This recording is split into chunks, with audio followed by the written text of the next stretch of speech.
Hello traders, you're welcome to this video and I especially welcome you back to the Forex Geek channel. In this video, we are going to discuss the SDX SDX TZPivots Alerts indicator. Okay, I'm just going to write the indicator's name right here on the chart. All right,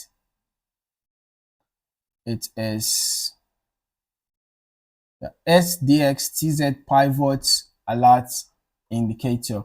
Okay, now it's actually a custom indicator, so you have to download it from an external site and add it to your indicators library before you'll be able to make use of it on your chart.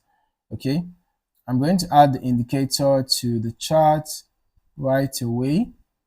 All right, this is how the indicator looks like. As you can see, it's quite a straightforward indicator. This is how it looks like. Okay, the indicator identifies critical supply and demand zones. Okay, so it helps traders to spot where significant price action is likely to occur. All right, and now as we can see, the indicator has a dashboard here that gives you a summary of the analysis, right? We can see that the indicator gives signals from 3 indicators based on this dashboard. Now, in this particular chart, the first indicator says down, the second indicator says down, and the third indicator says down. As we can see, the first indicator is based on ADX, second indicator is based on FI, and the third indicator is based on RSI. And the 3 of them are given a sell signal. So the analysis result is a sell trend. So with this analysis on this dashboard, you should be looking for sell opportunities. All right.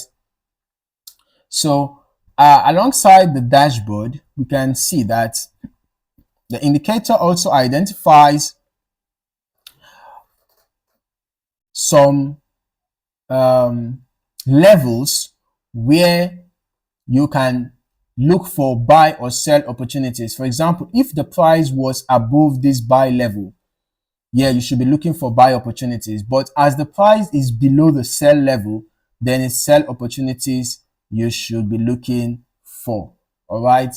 So this indicator actually gives you more like an overview, right? It gives you an overview of, the prevailing momentum in the market, or like the direction that you should be looking for entries for your trades. Okay, it does not exactly display a sell signal or buy signal for you, like precise entry points, not really. But having the knowledge of the overall momentum in the market, then you will be able to look for trades that will align with the general trend of the market. Okay, so your chances of success is boosted as a result of that. Okay, so now you can see that when the indicator has identified, and mind you, the signal depends on the time frame, right? For example, as we can see, when I went to the daily time frame, the indicator changed to bullish, right? Because the trend on the daily time frame is a bullish trend, and on the 4 hours time frame, the current trend is a bearish trend. So that is the reason why the indicator changed to bearish. Okay, on the 1 hour time frame, current trend is bearish. On the 30 minutes time frame, the current trend is also bearish. All right, because we can see that one of the indicators gave a down signal. All right. And on the 15 minutes time frame, you can see that the current trend is up based on the dashboard, right? Because we can see that it seems like we actually have, okay, this is just a pullback, but we have a prevailing buy trend. Okay, so whether you are a scalper or a day trader or swing trader, you know, this indicator can give you signals that suit your preferred time frame.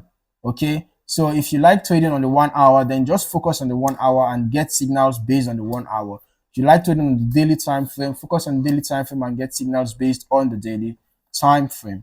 All right.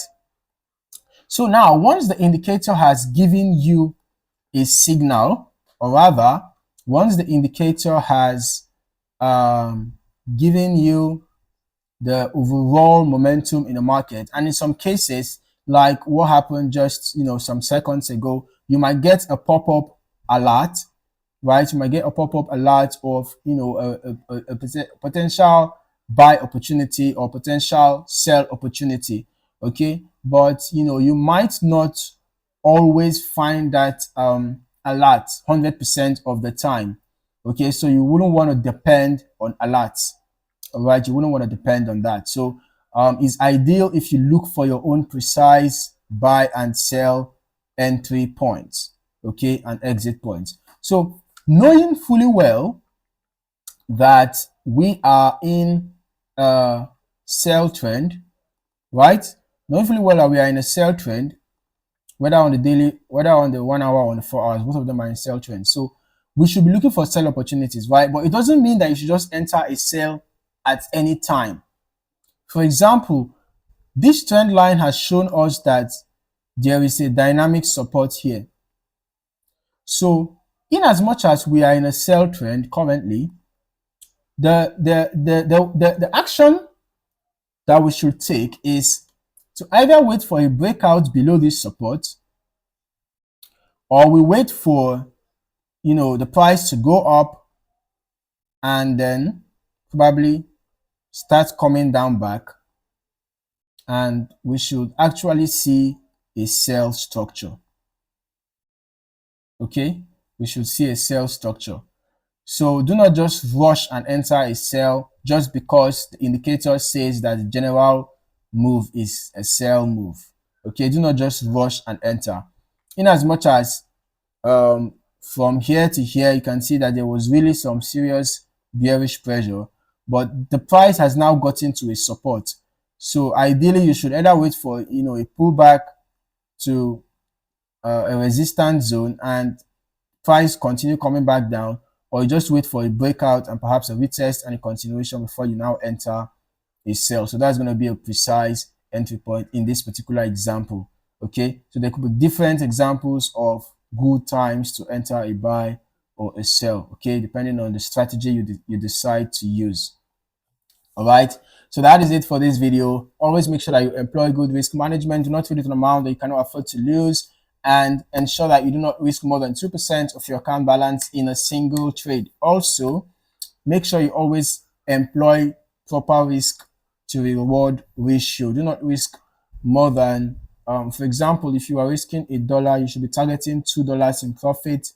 For example, if you have 5 winning trades and 5 losing trades, this is one of the benefits of having a good risk to reward ratio.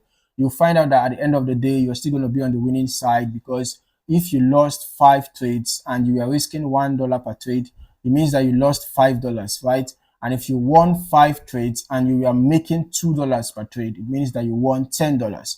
And if you lost $5 and made $10, it means you are still in $5 profit. So that is a benefit of good risk to reward ratios. So that is it for this video. I hope you found this video insightful.